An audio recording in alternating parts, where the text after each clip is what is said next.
So hello everyone and welcome to the new lecture of FRB। कल हम लोगों ने अपनी मेडिवल हिस्ट्री स्टार्ट कर दी थी और पहले लेक्चर में हम लोगों ने चोला एंड ट्राइपार्टाइट स्ट्रगल पढ़ा था। आज के लेक्चर में हम लोग स्टार्ट करने वाले हैं इस्लामिक इन्वेजन।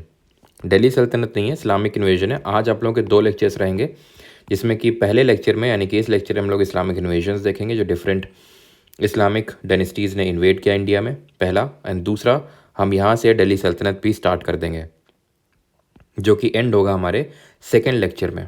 ठीक है, जो इसके बाद लेक्चर आएगा आपका। तो चलिए स्टार्ट करते हैं इस्लामिक इन्वेजन्स। तो सबसे पहले अगर बात करें, सबसे पहला जो मुस्लिम या फिर इस्लामिक इन्वेजन हुआ दैट वाज बाय मोहम्मद बिन कासिम। ये एक अरब इन्वेडर था, उमैयद किंगडम या फिर उमैयद डायनेस्टी से बिलोंग करता था। उमैयद डायनेस्टी या फिर उमैयद किंगडम कहाँ पे आपको देखने को मिलेगा प्रेजेंट डे में? तो प्रेजेंट डे में जो आप अरब वर्ल्ड देखते हैं, सऊदी अरब, ये जो पूरा एरिया है वो उमैयद डायनेस्टी के कंट्रोल में था। अब ये जो डायनेस्टीज़ थी, इसका कुछ ट्रेड वगैरह का कुछ इशू था, जिसकी वजह से राजा दाहिर से नाखुश थे। तो इन्होंने अपने एक कमांडर, मिलिट्री कमांडर मोहम्मद बिन कासिम को यहाँ पे इन्वेट करने के लिए भेजा, जिसने कि राजा दाहिर, ये रहा नहीं, राजा दाहिर की हत्या करी, जो कि एक ब्राह्मण रूलर थे यहाँ पे, जो कि सिंध प्रांत पे रूल कर रहे थे, सिंध पार्ट ऑफ इंडिया में रूल कर रहे थे। इसने कब इन्वेजन किया? 712 AD में, और ये इंडिया में पहला इस्लामिक इन्वेजन बना। बस इसमें हमें इतना ही याद रखना है। इसके बाद होते हैं टर्क इन्वेजन। जब मैं बोलता हूँ Turk invasion, that doesn't mean Turkey से इन्वेडर्स आए, तुर्कमेनिस्तान की हम यहाँ पे बात कर रहे हैं। सबसे पहला आया मोहम्मद गजनवी, जो कि गजनवाइड एम्पायर से बिलोंग करता था। अब गजनवाइड एम्पायर कहाँ पे था, ये थोड़ा सा देख लीजिए। ये है पूरा आपका गजनवाइड एम्पायर का एरिया। तो इसने यहाँ पे अटैक किया। इसका यहाँ पे जो मेन काम था मोहम्मद बिन कासिम का, अगर मैं बात करूँ, सिर्फ राजा दाहिर की एक तरह से कंट्रोल को सिंध प्रांत से ख़त्म करना था और उनकी हत्या करना था। उसी तरह महमूद गजनवी था, जो कि गजनवाइड एम्पायर से आया था, उसका भी एकदम एम क्लियर था, and that was to plunder.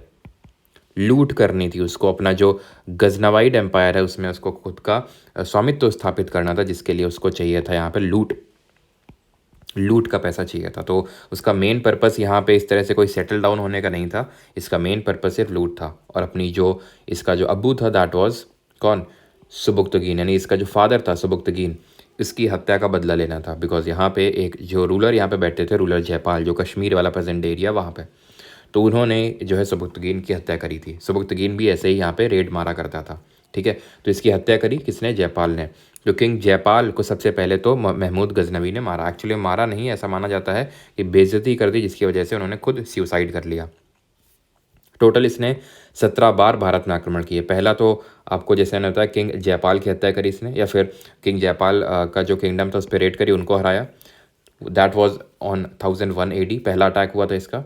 And then इसका जो बोल सकते हैं कि जो 16th अटैक था, वो 1025 AD में हुआ। और वो सबसे फेमस अटैक है, वो कौन सा है? आई थिंक यहाँ पे लिखा नहीं हुआ है, यहाँ पे मैं लिख देता हूँ, बाकी आपको एडेड मिलेगा नोट्स में। ठीक है, जो इसका 16th अटैक था, तो 16th अटैक कब हुआ था? 1025 AD में हुआ था। कहाँ पे? सोमनाथ टेम्पल में, सोमनाथ मंदिर में जो है इसने लूट करी थी। और जो इसका लास्ट अटैक था वो था 17th अटैक, जो कि जाटों पर अटैक किया था इसने। क्यों? क्योंकि जो ये सोना लूट कर जा रहा था, सोमनाथ टेम्पल कहाँ पे है? गुजरात में। और ये शिव जी का टेम्पल था, इसने शिवलिंग भी यहाँ पे तोड़ा। और जाट्स इसको, जो ये लूट के जा रहा था सामान लूट का, उसको जाट ने जो है रेड करके इसको छीन लिया। तो जाटों से बदला लेने के लिए इस चीज़ का इसने इसका लास्ट अटैक 17th अटैक किया था 1028 AD में, और 1030 AD में इसकी डेथ हो जाती है। बस इसके रिगार्डिंग हमें सिर्फ इतना ही पढ़ना है। इसके टाइम पे कुछ क्रॉनिकल्स लिखे गए, जैसे कि शाहनामा फिरदौसी ने लिखी, एंड तहकीक हिंद अल बरौनी ने लिखी। ठीक है, तहकीक हिंद का मतलब होता है इंक्वायरी इनटू इंडिया।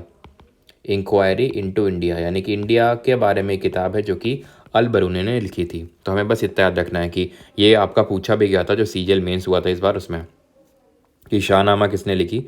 फिरदौसी ने। एंड तहकीक अल हिंद लिखी अल बरौनी ने। इसके बाद जो सेकंड टर्क इन्वेजन होता है, that was by Mohammad Ghori. ये घुरिड एम्पायर से था। ये वही एरिया है जहाँ पे गजनवाइड एम्पायर था, कुछ वहीं पे एरिया लोकेटेड है, नॉर्थ ऑफ अफगानिस्तान और जो ईरान वाला एरिया है। तो मोहम्मद गौरी जो है ये अटैक करता है, एंड ये जो अटैक करता है दैट वाजंट फॉर द लूट। यहाँ पे ये अपना एक तरह से स्वामित्व स्थापित करना चाहता था। पहला अटैक इसने किया मुल्तान पे 1175 AD में। जो सेकंड इन्वेजन था जो इसने किया था, गुजरात पर जो अटैक किया था, इसमें इसको हार झेलनी पड़ी। और किसके हाथों? क्वीन नैके देवी, यानी कि एक फीमेल रूलर ने इसको हराया। ये सोलंकी डायनेस्टी की एक रूलर थी, किंग अजय पाल की विडो थी ये, क्वीन नैकी देवी। इन्होंने इसको हराया। ये भी क्वेश्चन पूछा जा चुका है एसएससी में, इसको भी याद रखिएगा कि किस क्वीन ने या फिर किस फीमेल रूलर ने मोहम्मद गौरी को हराया। क्वीन नैकी देवी ने, गुजरात में, जब इसने 1178 एडी में अटैक किया था। और ये जितने भी अटैक्स हो रहे थे सब ये आप अगर देखेंगे तो हिंदू कुश, क्योंकि बाकी तो यहाँ पे पूरा हिमालय है, तो यहाँ से तो कोई अटैक बनता ही नहीं है। यहाँ पे आपका पूरा सी है, तो यहाँ पे भी उतना कायदे से अटैक हो नहीं पाता था, क्योंकि उतनी नेवी उस समय उतनी तो वेल डेवलप्ड थी नहीं जितना आज है। तो यहाँ से मेनली जितने भी इस्लामिक इन्वेजन्स हुए या फिर किसी भी तरह के जो भी इन्वेजन्स हुए वो यहीं से ही हुए, यानी कि हिंदू कुश माउंटेन रेंज के अलॉन्ग हुए। ठीक है। एंड देन अगर हम बात करें, देन इसका जो इम्पॉर्टेंट एंड डिसाइसिव जो बैटल लड़ा इसने, that was against the Chauhan dynasty, जिसको हम की चौहान डायनेस्टी के नाम से भी जानते हैं।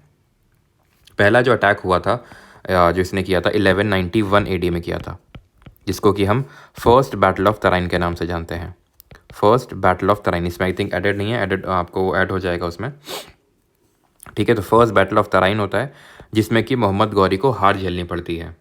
एंड यहाँ पे जो पृथ्वीराज दी थर्ड हैं, ध्यान रखिएगा, जिनको कि हम पृथ्वीराज चौहान के नाम से भी जानते हैं। ठीक है, पृथ्वी थर्ड। ठीक है, ये ध्यान रखिएगा, पृथ्वीराज चौहान या फिर पृथ्वीराज थर्ड ने इसको हराया। देन अगला ही जो आपका बैटल लड़ा गया 1192 एडी में, जिसको कि हम सेकेंड बैटल ऑफ तराइन के नाम से जानते हैं, इसमें जीत होती है किसकी? मोहम्मद गौरी की, और पृथ्वीराज चौहान की होती है यहाँ पे हार।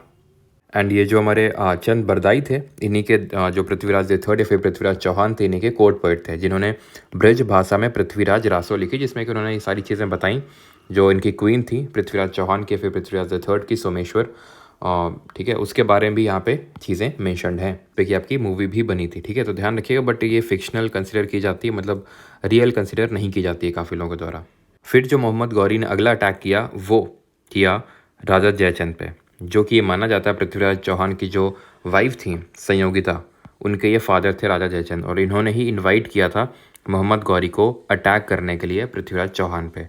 बट फाइनली जो है मोहम्मद गौरी ने इन पर भी अटैक किया है। मतलब इनका जो मेन मानना था कि मोहम्मद गौरी सिर्फ यहाँ पर अटैक करेगा और वापस चला जाएगा, बट वो वापस गया नहीं।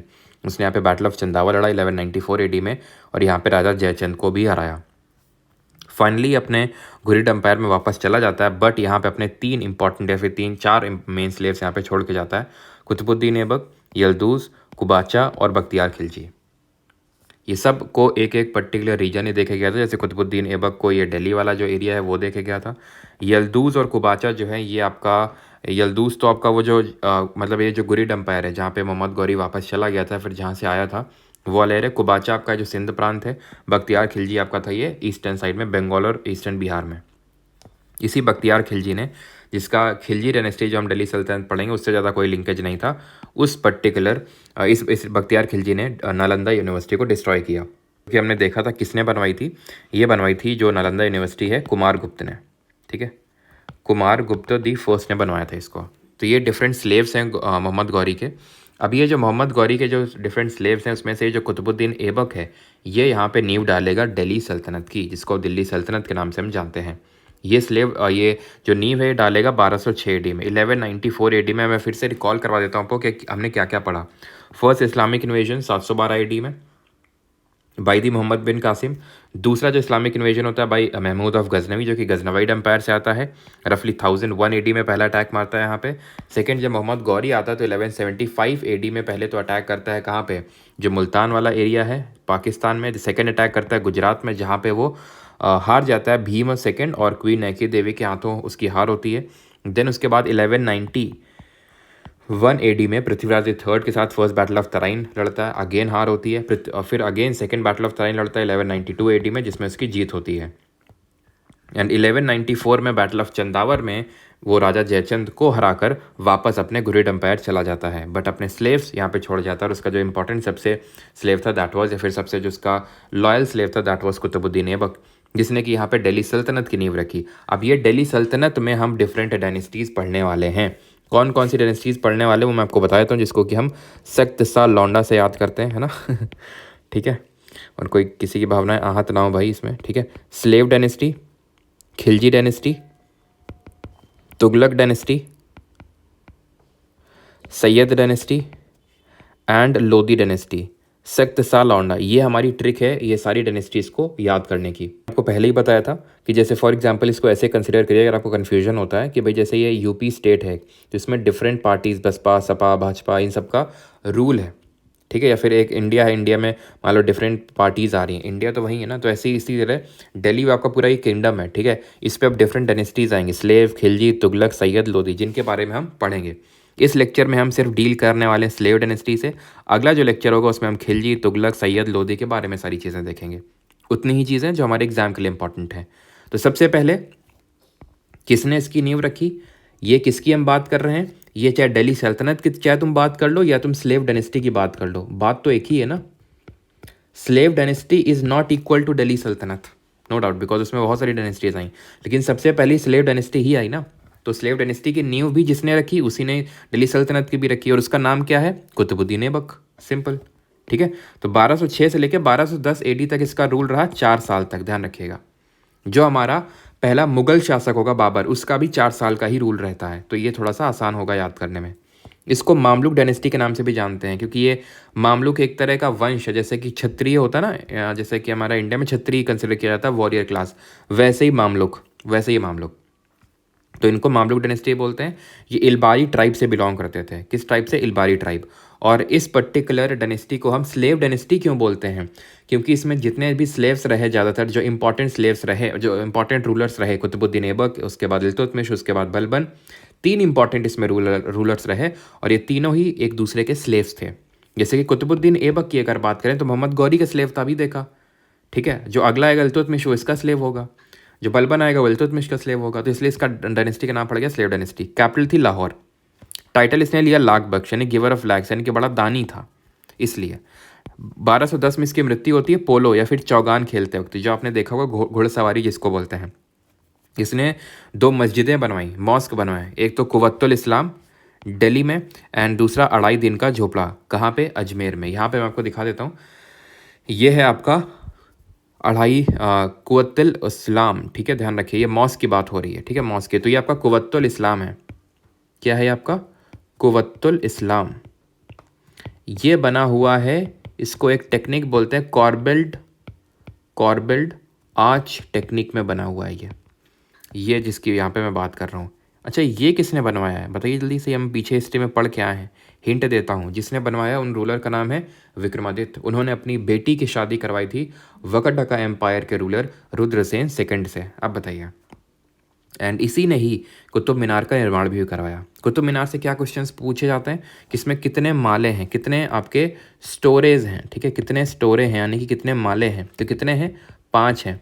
इसको कुतुबुद्दीन ऐबक ने बनवाना स्टार्ट किया था, कुतुबुद्दीन ऐबक ने बनवाना तो स्टार्ट किया था कुतुबुद्दीन बख्तियार काकी की याद में, लेकिन कंप्लीट नहीं करवा पाया था, कंप्लीट करवाया था इल्तुतमिश ने, ठीक है। और इसके बाद जो रूलर आया FST, Firoz Shah Tughlaq, slave dynasty का नहीं था, तुगलक डायनेस्टी का था, उसने इसके जो ऊपर का जो माला टूट गया था बिजली के गिरने के कारण, तो उसको कंप्लीट करवाया। तो 3 रूलर्स इसमें इन्वॉल्व हैं इसके बनने में, ठीक है, क्लियर है। तो ये कुव्वतुल इस्लाम है जो कि दिल्ली में, और अढ़ाई दिन का झोपड़ा अजमेर में। और यहाँ पे मतलब लिखवाया भी है कुतुबुद्दीन ऐबक ने कि किस तरह से उसने 1000 मंदिरों को तोड़ के ये जो है इसने कुतुब मीनार और इसका यहाँ पे निर्माण करवाया है, किसका, अढ़ाई दिन का, ये जो आपका कुव्वतुल इस्लाम है उसका। खैर आगे बढ़ते हैं यहाँ पे और आगे की चीज़ें देखते हैं। He began the construction of Qutub Minar in the honour of Sufi saint Khwaja Qutbuddin Bakhtiyar Kaki, जो अभी मैंने आपको बताया। इसी टाइम पे ही हसन उन नाज़मी ने लिखी थी ताजुल मस्सिर, और अहमद सिर हिंदी ने, इसने फ़खरुद्दीन ने नहीं, अहमद सिर हिंदी, ठीक है, यहाँ पे लिख देता हूँ मैं, इसको भी मैं करेक्ट करवा दूंगा, अहमद सिर हिंदी, इसने लिखा था तारीख़ मुबारक शाही। अब इसके बाद हम अगले रूलर पे आ रहे हैं। तो कुतुबुद्दीन ऐबक ने, आप एकदम आंख बंद करिए सभी लोग, अभी रिवाइज करें, 1206 से 1210 AD तक रूल रहा।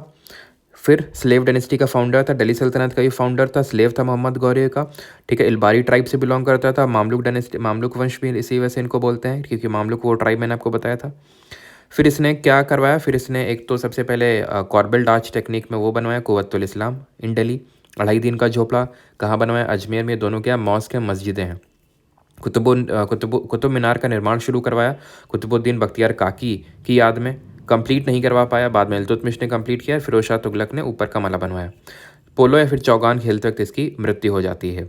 और इसी के टाइम पे ही ताजुल मसीर लिखा जाता है हसन उन नाज़मी के द्वारा, एंड तारीख़ मुबारक शाही लिखी जाती है अहमद सिरिंदी के द्वारा। ख़त्म। ठीक है, अब आंखें खोल सकते हैं आप। अब शमशुद्दीन इल्तुतमिश के बारे में पढ़ते हैं। तो इल्तुतमिश इसी का स्लेव था, गुलाम था, और सॉरी इसका, हाँ वही एक तरह से बोल सकते हैं कि गुलाम ही था। तो इल्तुतमिश इसका स्लेव था कुतुबुद्दीन ऐबक का, और इसका सन इन लॉ भी बन गया, इसका दामाद भी बन गया, बिकॉज इसकी बेटी के साथ शादी कर ली इसने। कैपिटल इसने शिफ्ट कर ली लाहौर से दिल्ली, क्योंकि लाहौर से इसको थ्रेट मिल रहा था। कुतुबुद्दीन ऐबक का जो बेटा था आराम शाह, उसने इसका जीना हराम कर रखा था, तो इसीलिए उसने लाहौर से दिल्ली को कैपिटल शिफ्ट कर लिया। और ये पहली बार ऐसा नहीं है कि दिल्ली कैपिटल बनी थी। दिल्ली, आपको ये चीज़ पता होनी चाहिए, 7 डिफरेंट सिटीज़ से, जो आज हम दिल्ली बोलते हैं ना, ये 7 डिफरेंट शहर हुआ करते थे, उससे मिल के ये बना हुआ है दिल्ली। जैसे कि सिरी, अभी हम देखेंगे जब अलाउद्दीन खिलजी के बारे में पढ़ेंगे, तो उसने सिरी करके सिटी को डेवलप किया। ये सब प्रेजेंट डे दिल्ली में आते हैं। ध्यान रखना, 7 शहरों से, डिफरेंट शहरों से मिल के, या फिर 7 डिफरेंट टाउन से मिल के बना है आपका दिल्ली। क्लियर थी चीज़। एंड दिल्ली, हाँ जैसे मैं को बता रहा था, पहली बार ये कैपिटल नहीं बनी थी। जो हमारे तोमर वंश के शासक थे, सबसे पहले जो दिल्ली कैपिटल बनी थी, ध्यान रखना, राजपूत रूलर थे तोमर वंश, इनके अंडर में बनी। देन इसके बाद चौहान जो डायनेस्टी थी, जिसको चमहाना डायनेस्टी भी बोलते हैं, तो इनके अंडर में भी दिल्ली कैपिटल रही थी जब पृथ्वीराज दी थर्ड थे। और अब उसके बाद जो है इल्तुतमिश ने दिल्ली को कैपिटल बनाया आफ्टर लाहौर। ठीक है, फ्रॉम लाहौर। दिल्ली सल्तनत, ही प्रोटेक्टेड द दिल्ली सल्तनत from the wrath of Genghis Khan. तो चंगेज़ खान एक मंगोल था, एक मंगोल शासक था। ठीक है, और इस मंगोल शासक ने काफ़ी बार अटैक किया इंडिया में, खासकर ये जो आपका ठीक है, ट्रांस ऑक्सियाना जो यहाँ पे एम्पायर है ईरान के पास, वहाँ पे इसने अटैक किया। देन इसके बाद इसने इंडिया पर अटैक किया, लेकिन इल्तुतमिश ने कोई भी ऐसा टक्कर नहीं ली चंगेज़ खान से, और इस तरह से उसने अवॉइड कर दिया किसको, चंगेज़ खान के रात को। ऐसा कोई अटैक, मतलब बैटल नहीं लड़ा जिसमें इल्तुतमिश की जीत हुई हो। उसने, उसको पता था अगर लड़ेगा तो हार जाएगा, तो इसलिए उसने बैटल इस तरह से कोई या हरकत नहीं करी जिसकी वजह से चंगेज़ खान उसके साथ युद्ध करे। इसके टाइम पे जो पीएम होता था, या उसको वज़ीर बोलते थे, and he was also known as Nizamul Mulk. इसने कॉइन स्टार्ट किए, silver tanka and copper jital. ठीक है, चांदी के सिक्के टंका और तांबे के सिक्के जीतल। इक्ता सिस्टम इसने इंट्रोड्यूस किया। इक्ता क्या था, तो जितने भी इसके हम बोल सकते हैं इंपॉर्टेंट मिलिट्री पर्सनल्स थे, उनको ये खुद कैश में सैलरी नहीं पे करता था। क्या करता था, एक पार्ट ऑफ लैंड दे देता था, दैट वॉजंट हेरिडिटरी। ठीक है, तो ये पार्ट ऑफ लैंड दे दिया। ठीक है, और इसको बोलते थे इक्ता, इसी को पार्ट ऑफ लैंड को बोलते थे इक्ता। अब इस इक्ता में जो रूल कर रहा है उसको क्या बोलेंगे, इक्तादार, या फिर इन्हीं को बोलते थे वाली। ठीक है, वाली या फिर मुक्ति। ठीक है, मुक्ति भी इनको बोलते थे, मुक्ति या फिर वाली, जो इस इक्तादारी थे, मतलब जो इक्ता को होल्ड करते थे। और इनका काम क्या होता था, मिलिट्री कैंपेन लॉन्च करना, या फिर जब किंग होता है, जैसे मान लो इल्तुतमिश को कहीं पर अटैक करना है, तो उसको असिस्ट करेंगे। जो पूरी आर्मी होगी उसको अपने अंडर मेंटेन करेंगे, रेवेन्यू कलेक्ट करेंगे, खुद को पे करेंगे, और जो अपने अंडर आर्मी मेंटेन कर रखी है उसको पे करेंगे। तो ये काम होता था इक्ता का। हम अलाउद्दीन खिलजी के टाइम पे जाके देखेंगे कि उसने इक्ता सिस्टम ख़त्म कर दिया, सैलरी जो है पे करना स्टार्ट कर दिया उसने। ठीक, चहलगानी सिस्टम इंट्रोड्यूस किया, जिसको कि तुर्काने चहलगानी के नाम से भी जानते हैं। क्यों, क्योंकि चहलगानी का मतलब है ग्रुप ऑफ 40 स्लेव्स, और तुर्काने का मतलब है कि टर्किश स्लेव हुआ करते थे। तो टर्किश 40 स्लेव्स का ग्रुप होता था, जो इसको असिस्ट करते थे डे टू डे एक्टिविटीज़ में इल्तुतमिश को, कि भाई एडवाइज़ करना, ये एडवाइजरी रोल हुआ करता था इनका। लेकिन धीरे धीरे क्या हुआ, ये पावरफुल एमर्ज होने लगे। अब जैसे मान लो ये स्लेव थे इल्तुतमिश के, तो इल्तुतमिश के लिए लॉयल होंगे, कोई और आएगा उसके लिए लॉयल नहीं होंगे, ये अभी देखेंगे। तो इसी वजह से हम देखते हैं कि ये जब इल्तुतमिश की बेटी आती है रज़िया सुल्तान, जो इल्तुतमिश का पद या फिर इल्तुतमिश की जगह पे आती है, क्योंकि इसकी मतलब कोई जितने भी बेटे थे वो एबल रूलर नहीं थे कि ये रूल कर सकें दिल्ली में। और ये बात बताते हैं मिनहाज सिराज, मिनहाज सिराज हैं ये, मिनहाज सिराज बताते हैं अपनी किताब तबक़त नसीरी में कि इनका कोई बेटा काबिल नहीं था जितना कि रज़िया सुल्तान थी। तो इसलिए इल्तुतमिश ने अपना जो हायर है वो किसको नियुक्त किया, रज़िया सुल्तान को। और ये 4 साल ही क्यों रूल कर पाई, उसका भी रीज़न यही है कि ये जो चालीसा है, तुर्काने चहलगानी है, ग्रुप ऑफ 40 स्लेव्स है, इनको इनका रूल पसंद नहीं आया, क्योंकि इनके अकॉर्डिंग एक वेमेन रूल नहीं कर सकती थी, ये अगेंस्ट द गॉड था। तो डॉटर ऑफ इल्तुतमिश थी, first and only Muslim lady थी वो एवर रूल्ड इन इंडिया, तो पहली मुस्लिम रूलर थी दिल्ली की अगर हम बात करें, फिर इंडिया में पहली मुस्लिम रूलर। एंड 4 साल बाद जो है इनकी डेथ भी हो जाती है। कैसे? खोखर ट्राइब जो एक होती है वो इनकी हत्या कर देती है। ये अल्तूनिया के साथ वापस लौट रही होती हैं दिल्ली में रूल करने के लिए, ठीक है। बट इनसे भी काफ़ी ज़्यादा रेजिस्टेंस देखने को मिला रज़िया सुल्तान को। और ये देखते हुए ही अगला जो रूलर होता है बलबन, गियासुद्दीन बलबन, वो सबसे पहला काम यही करता है, इस चालीसा को ख़त्म करता है। उसको पता था कि ये चालीसा जो है उसके लिए सिरदर्दी बन सकती है, तो उसने चालीसा के पावर को ख़त्म कर दिया and restore the prestige of the crown. यानी सिर्फ क्राउन ही है, सिर्फ जो राजा ही है जो है, ये चालीसा वाले इसका कुछ नहीं है। यहाँ पे आप एक गैप नोटिस करेंगे 1240 से लेके 1266, ये गैप कहाँ से आया? तो जो इल्तुतमिश के बेटे वगैरह थे और इधर उधर के, उनको ये बनाता रहा गियासुद्दीन, तो बलबन जो है बिठाता रहा वहाँ पे। और उसके बाद सही समय आने पे ये खुद थ्रोन पे बैठा 1266 एडी में, और 1287 एडी तक ये रूल पे रहा। इसने कुछ इंपॉर्टेंट काम किए जो हमें पता होने चाहिए। एक तो चालीसा ख़त्म किया, जो कौन लाया था? इल्तुतमिश। और इल्तुतमिश और क्या लाया था? सिल्वर टंका, कॉपर जीतल, वो पता होना चाहिए। एंड इक्ता सिस्टम इंट्रोड्यूस किया था सबसे पहले। इसने दीवाने अर्ज इस्टेब्लिश किया, जो कि एक मिलिट्री डिपार्टमेंट हुआ करता था। दीवाने अर्ज किया है क्या? कि मिलिट्री को बिला खिलाओ। टाइटल इसने लिया ज़िल्ले इलाही। ज़िल्ले इलाही, ज़िल का मतलब होता है शैडो, इलाही का मतलब है अल्लाह, तो he is a shadow of Allah. खुद को अल्लाह की छाया बताता था। बोलता था हम आफरा सियाब के डिसेंडेंट है, जो एक रॉयल फैमिली हुआ करती थी उमायद किंगडम में, तो उसका डिसेंडेंट बताता था खुद को ये।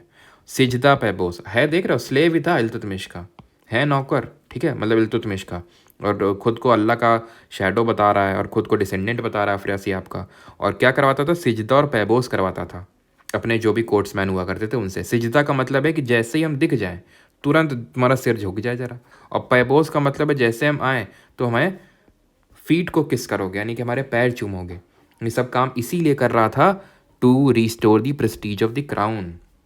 किसी की जरा हिम्मत भी ना हो कि वो गियासुद्दीन बलबन से जरा सा भी एक तरह से राइवलरी करे, ठीक है। एंड देन इसके बाद तो इस कैकूबाद आता है, जिसका ग्रैंड सन था, इसका नाती एक तरह से बोल सकते हैं। तो जो कैकूबाद था बहुत ही ख़राब रूलर था, इसी की हत्या करके जो आपका जलालुद्दीन खिलजी है वो यहाँ से क्या करेगा? जलालुद्दीन खिलजी डायनेस्टी सेटअप करेगा। तो यहाँ से ख़त्म हो जाएगी आपकी स्लेव डायनेस्टी 1290 में। 1287 में बलबन गए, 1290 मात्र 3 साल तक कैकूबाद का रूल रहा। कैकूबाद लास्ट रूलर थे स्लेव डायनेस्टी के। जैसे बृहद्रथ किस डायनेस्टी के लास्ट रूलर थे, बताओ जरा कमेंट में। तो इनका रूल जाता है, अब जलालुद्दीन खिलजी यहाँ पे रूल करेगा। वही आप समझ सकते हो, जो सामंत वाला टाइप सिस्टम, ठीक है, कि अब इसका जो मिलिट्री पर्सनल था उसी ने इसकी हत्या करी, और यहाँ से जलालुद्दीन खिलजी वंश की स्थापना करेगा। तो खिलजी, या इसके बाद तुगलक, सैयद, लोदी, ये हम अगले लेक्चर में पढ़ेंगे। ये पर्टिकुलर माइंड मैप आपको मिल जाएगा परमार SSC टेलीग्राम चैनल पे, तो वहाँ से आप इसको डाउनलोड कर सकते हैं, लिंक आपका डिस्क्रिप्शन में दिया हुआ है। एंड आई होप कि आप लोग क्विज़ अटेम्प्ट कर रहे होंगे। जो आपका SSC GK क्विज़ ग्रुप नाम से चैनल बना हुआ है, जिसका लिंक आपको डिस्क्रिप्शन में मिल जाएगा। मिलते हैं अगले लेक्चर में। Thank you.